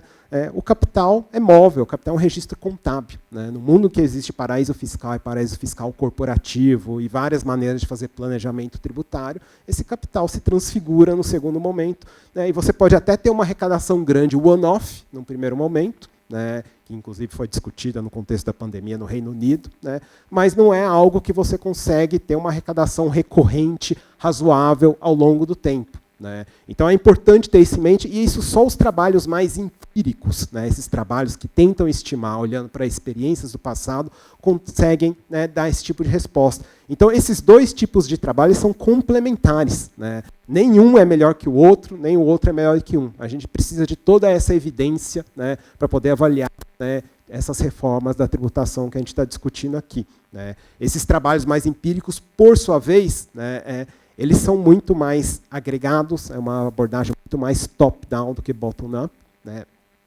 É difícil, né, também, muitas vezes, por esses trabalhos mais empíricos, né, mais baseados em experiências passadas, né, a gente diferenciar exatamente o que aconteceu, né, em cada um dos episódios. Cada país faz uma reforma de um jeito, né, cada país tem um sistema tributário, cada país, né, parte de um ponto de partida diferente, né, e aí esses trabalhos econométricos, obviamente, eles não conseguem lidar com isso, né, os trabalhos bottom-up, com certeza, conseguem se aproximar mais da realidade de cada país, desde a largada, porque o modelo é calibrado para tentar, né, replicar, né, as características daqueles países, né. Então, nesse sentido, eles são complementares, né, são esforços complementares, né, que têm que ser feitos. E ainda nessa discussão, né, de reforma, de como avaliar, enfim, acho que também é importante ressaltar um pouco o papel do diagnóstico, né. E aqui eu vou citar um exemplo, né, da discussão recente, que inclusive escrevi um capítulo para o livro que o Manuel vai lançar daqui a pouco aqui, né, Progressividade Tributária. Escrevi 2 capítulos, mas um deles é sobre isso, a discussão de diagnóstico, né, onde estamos hoje, né.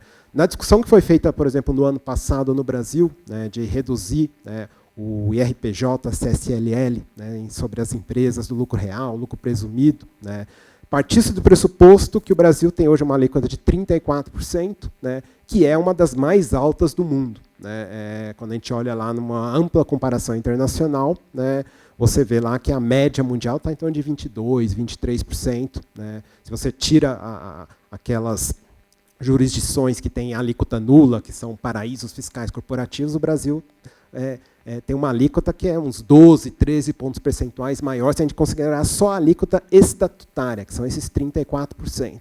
Só que no Brasil, para você sair do lucro, né, efetivo para o lucro tributável, tem inúmeras passagens, né. Então, a alíquota efetiva no Brasil, né, depois que você desconta o JCP, depois que você desconta os ágios e por aí vai, né, a alíquota efetiva no Brasil, né, ela é praticamente igual à média da OCDE. Né. Isso foi uma coisa que eu não sabia, né, eu aprendi com isso preparando esse capítulo para o livro, né, mas simplesmente isso não foi discutido no PL 2337, né, do ano passado. Partiu-se do pressuposto só da comparação das alíquotas estatutárias, que o Brasil era uma grande distorção, né, tributava muito mais, né, no IRPJ CSLL do que a maior parte dos países, logo precisávamos reformar para aproximar essa alíquota brasileira de uma alíquota mais parecida com a do mundo, né, mas, obviamente, como, de novo, né, o Brasil hoje não tem condições de reduzir a carga tributária agregada, né, a maneira de compensar, de financiar isso seria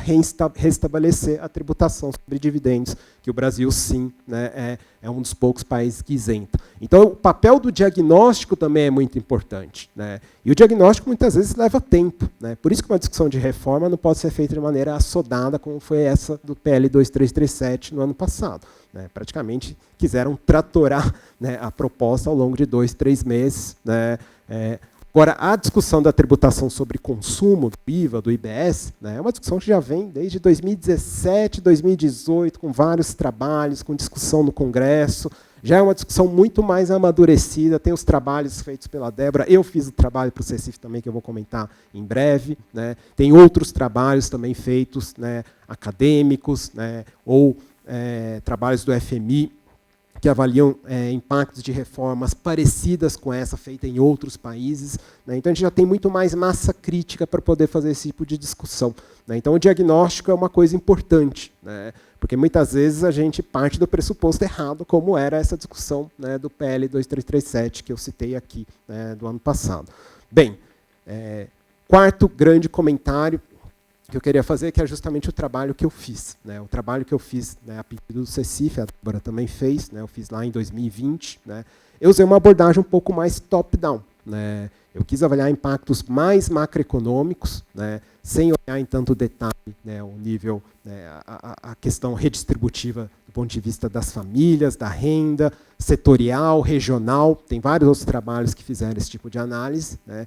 Mas eu queria avaliar principalmente esses impactos mais sobre a produtividade, né, que é o que a Débora disse, que a abordagem que ela usa não consegue avaliar muito bem. Né?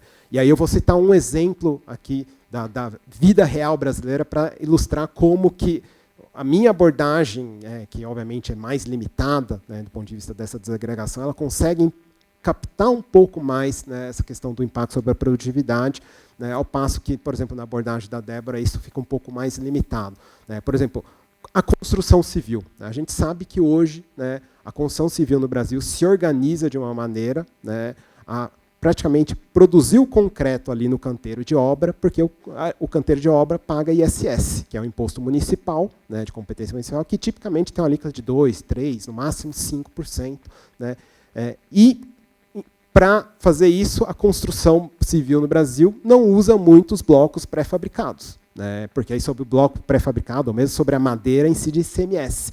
O ICMS tem uma alíquota típica 17%, 18%, 19%. Né? Então fica muito mais caro, só que quem disse que é mais produtivo, né, fazer uma construção com concreto ali no canteiro de obra do que usar o bloco pré-fabricado? Né? Não é. Né? Mas do ponto de vista tributário, do ponto de vista da lucratividade da empresa, você acaba fazendo dessa forma. Né?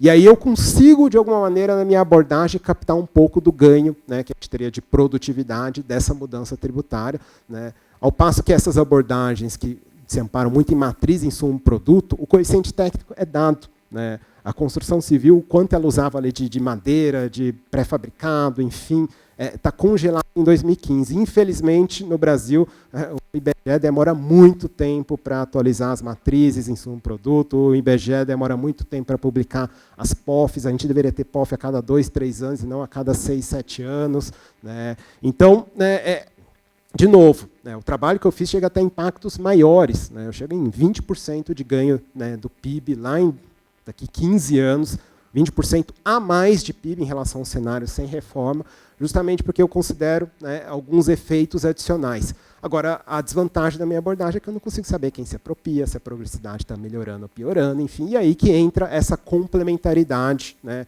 que eu citei entre esses trabalhos mais bottom-up, mais de construir, né, modelos artificiais da economia, modelos de microsimulação, EGC, e essas abordagens mais top-down, que você olha um pouco para a experiência dos passados, usa um pouco modelos mais econométricos para tentar avaliar o impacto, né, da reforma ou das várias possíveis reformas tributárias em discussão no Brasil.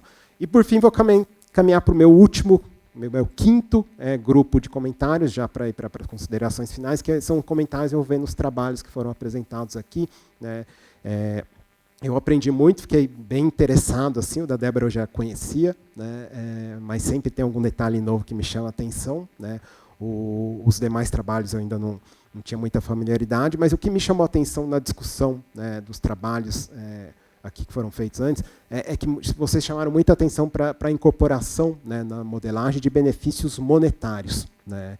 E eu acho que a gente não pode deixar de tentar incorporar benefícios não monetários, por exemplo, saúde e educação pública, né? Por exemplo, a Débora mostrou um dos resultados da modelagem que ela fez da PEC 45, né, é que os setores de educação, né, e saúde mercantil teriam um impacto muito negativo, né, porque encareceria muito, né, uma alíquota única. Né?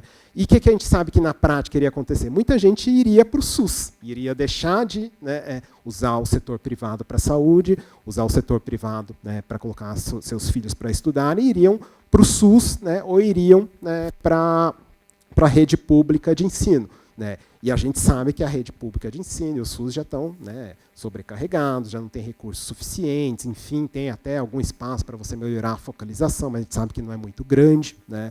Então, eu acho que é interessante tentar pensar alguma maneira de incorporar também esses benefícios não monetários nesse tipo de análise, porque aí surgem esses efeitos de equilíbrio geral, em que você pode substituir, né, uma saúde ou uma educação públicas, né, privadas por públicas, né, ou vice-versa, dependendo do tipo de reforma que você estiver simulando. Né.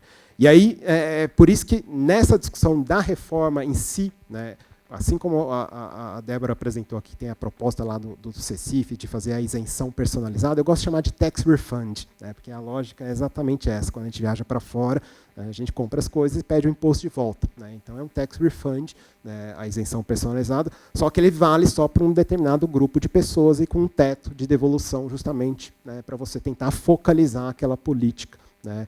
Então, eu acho que essa discussão de tax refund, por exemplo, né, dado esses spillovers que eu acabei de citar aqui, talvez ela talvez faça sentido estender isso, por exemplo, para a saúde e educação também. Até porque a gente sabe que a gente está falando de um tipo de gasto que leva a acúmulo de capital humano, né, na forma de mais instrução e de mais saúde, né, e a gente sabe que capital humano é um dos determinantes, né, do crescimento econômico de médio e longo prazo, né, e do bem-estar também das pessoas. Né. Então, nesse sentido, né, na discussão hoje que tem sido feita de IVA, enfim, talvez realmente, né, faça sentido, como alguns setores pleiteiam, né, também incorporar a esse mecanismo de isenção personalizada, né, saúde e educação, obviamente, para um público restrito, com um teto de reembolso e por aí vai. Né.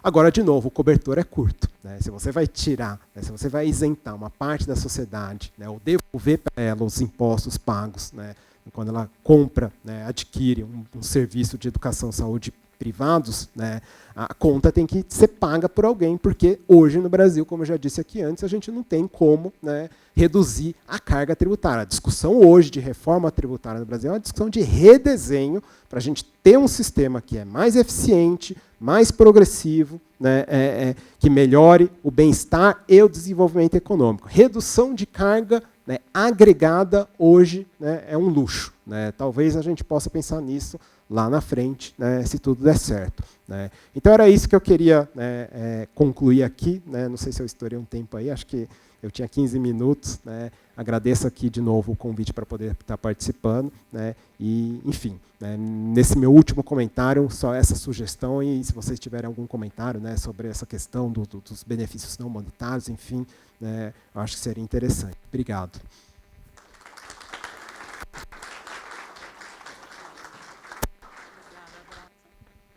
Não, é só 2 comentários rápidos. Está funcionando? Ah, tá. Deixa eu ver. Acho que está agora. Só enfatizar um comentário que já foi feito aqui, o Braulio novamente, a importância de a gente discutir receita e gasto conjuntamente, né? Que o efeito líquido da política é que é importante. Então, a gente, às vezes, discute, sim, uma reforma do imposto de renda, dos impostos indiretos, mas pode ser misleading, né, uma palavra assim, né, enganador, vamos dizer assim, você fazer essa discussão separada do lado da receita. Né? Se houver um aumento, uma reforma do imposto, ela, em princípio, você vai discutir reformas que sejam neutras do ponto de vista da arrecadação, para você saber, né, que aí você já leva em conta se você discutir alguma coisa que envolve aumento de receita ou redução de gasto, você necessariamente teria, né, para fazer sentido, falar alguma coisa de distribuição, bem-estar, levar em conta como vai ser feita a compensação. Então, esses modelos dois, eu acho que é interessante, né, permite isso. E a outra coisa, Mauro, é a questão dos gastos não monetários, né, que, enfim, eu, por enquanto, ainda não vejo muito assim como incorporar, endogeneizar isso num modelo assim de microsimulação. Existe a questão, a gente já trabalhou com isso, e tem outros pesquisadores, que a gente coloca a renda disponível, né, que é depois dos tributos, e a renda final, quando ainda tem os impostos indiretos e ainda outra, a renda com... Mas aí envolve várias questões, vamos dizer, mais controversas, né, polêmicas, de como fazer isso. Por exemplo, normalmente, com a educação, você distribui o gasto com a educação entre os usuários dos serviços públicos de educação, sem levar em conta a qualidade, enfim. No saúde, às vezes, a abordagem é distribuir para todo mundo igual, porque é um seguro, né, funciona como um seguro que estaria disponível para todos, enfim. E aí você vai gerar coisas de quem mais utilizou o SUS ali teve um aumento maior de bem-estar em relação a outros que utilizou menos, e coisas, a questão de qualidade. E uma coisa que você falou corretamente é que a gente vê também que o impacto desse tipo de gasto, saúde e educação, ele, inclusive o distributivo, né, é mais captado, o efeito dinâmico sobre capital humano. Então, é muito importante, né, a gente tem que estar falando de saúde e educação, que eu acho que é tudo, a educação, né, é a solução. Mas o impacto ele veria mais via renda de mercado mesmo, aumento de produtividade e efeito de médio e longo prazo, dinâmicos, do gasto com esse tipo de serviços públicos, né, que a gente pode falar de investimento mesmo. Mas era isso. Mas a importância de a gente pensar, né, as duas coisas, os monetários, e também discutir, não quer que sou, né, o que importa mesmo que a gente queria era gerar, fazer redistribuição de renda, não acabar a pobreza, não só, né, o dia seguinte. A gente queria gerar dinâmica, né, efeitos dinâmicos que geram uma sociedade mais equitativa, né? Isso, no final das contas, que a gente está querendo, né? Está mais preocupado. Isso. Então,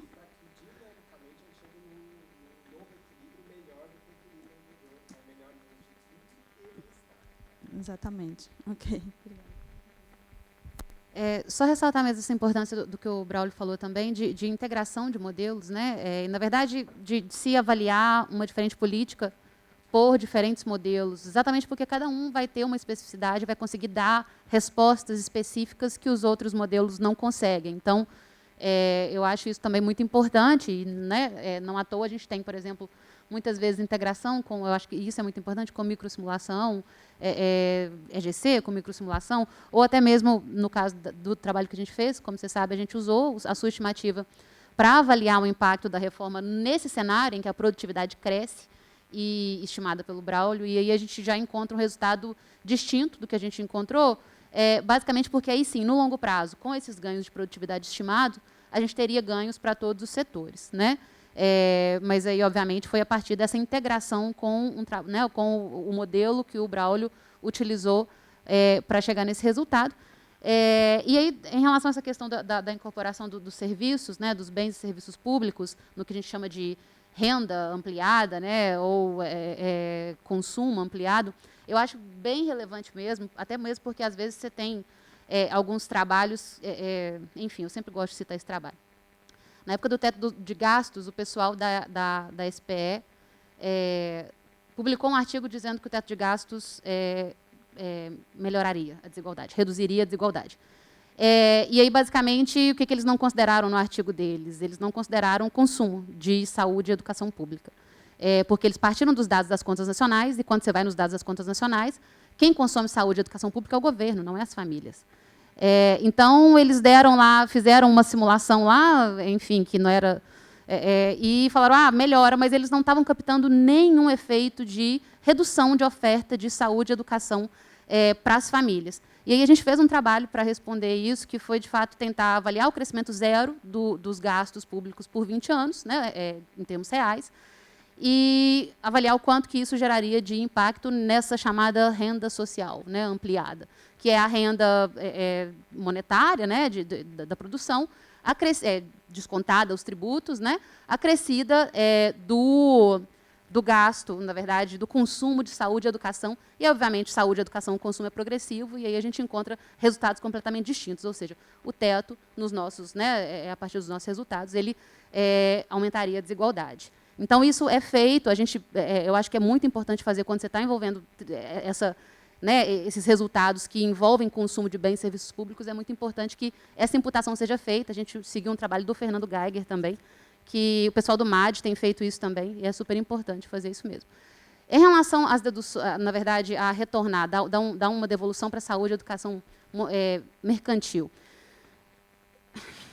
Eu acho um pouco complicado, porque eu tenho um pouco de medo, enfim, eu acho que vale a pena ser discutido, mas eu tenho um pouco de medo da gente chegar no que a gente tem em termos de devoluções do imposto de renda hoje, que são, né, gastos tributários, devoluções que não são progressivas, muito pelo contrário, né, que acabam reforçando uma estrutura ou piorando a estrutura do IRPF em termos de progressividade.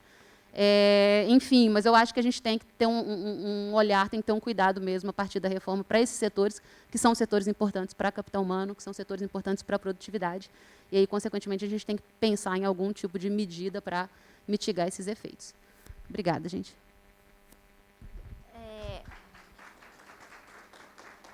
Só para completar, então, eu acho que vocês já comentaram bastante, eu concordo 100% com os comentários da professora Rosana e da professora Débora, que, a princípio, eu também acho difícil colocar esse tipo de coisa de benefício não monetário no modelo de microsimulação estático, e eu acho que talvez o interessante realmente seja ver os efeitos dinâmicos, né? Então, é por isso que eu acho que a discussão aqui, de a gente ter várias ferramentas, de todas elas serem úteis e de a gente integrar as ferramentas, como a Débora falou, é super importante, que a gente tem que escolher a ferramenta que a gente quer, dependendo do que a gente está olhando, dependendo do objetivo, e quanto mais informação a gente tiver por diferentes métodos, melhor, né? Então, eu consigo enxergar mais essa coisa de serviços não monetários, uma integração, talvez, de algum modelo de microsimulação com um modelo mais dinâmico. Eu acho que isso é super possível. Mas eu também acho difícil, assim, de pensar como incorporar esse tipo de coisa num modelo tão estático, tão curto, de só ver um efeito imediato, né? Mas eu acho que a discussão é importante a gente pensar sobre isso, é importante a gente considerar isso, a gente até apontar como talvez limitação dos modelos sempre, que a gente não estiver incorporando esse tipo de coisa, é super importante considerar. E eu concordo 100% com a mensagem principal, né, de que a gente tem muitas ferramentas, trabalhando em coisas diferentes, e que todas elas são importantes, e que a gente só tem a ganhar quanto mais a gente explorar mais as possibilidades de feedback de uma com a outra e tudo mais. Então é isso. Obrigada, gente.